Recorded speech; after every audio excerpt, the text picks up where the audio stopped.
form to authority? And why are authority figures so often male?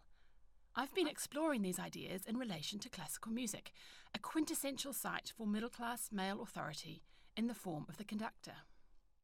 Sometimes when I'm singing or playing under a conductor, it feels like he's a puppeteer, using gestures to control our bodies. The musicians mirror the conductor's breathing, his posture, and his hand movements.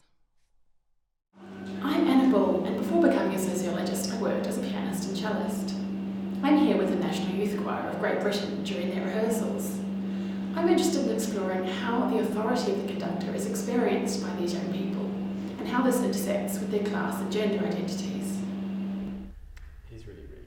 It's really fun. I can't remember what piece it was this course at the start where he didn't say a word.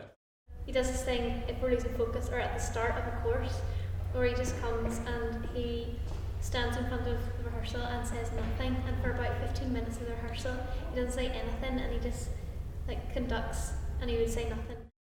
The communication between conductor and musicians happens without words, through gesture, breathing, facial expression and stance, and it can be extremely powerful. You have a feeling that, there's a strange feeling that he's watching every one of you, and so you have to make sure you're on it all the time, because otherwise he will look at you and you will go, I will do that. Yeah. In my research with young people in classical music groups in the south of England, there was a huge sense of trust in the conductor and an openness to him, which meant that they would respond to even the smallest gesture. I was told by some of the singers that they were singing for me, and I just could not understand that at all. I said, no, you're not singing for me, you're singing for you. You need to take ownership of this. The whole ethos of how we approach music has changed, in my opinion, over the last few years. Classical music shows us an interesting contradiction, that middle-class people tend to present themselves as individuals with a sense of control over their lives, and yet they willingly give up this control. I know that sometimes you sing in some choirs and you feel almost oppressed about your own individuality.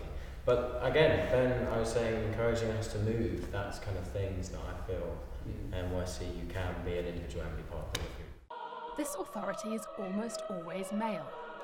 In classical music, only around 5% of conductors working professionally in the UK today are women.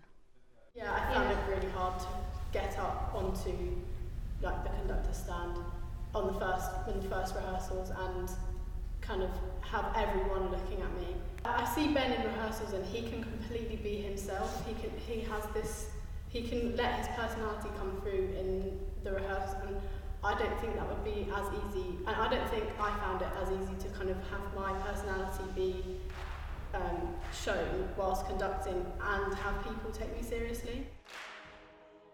In my research, I found that it was easier for young men to embody this authority than young women.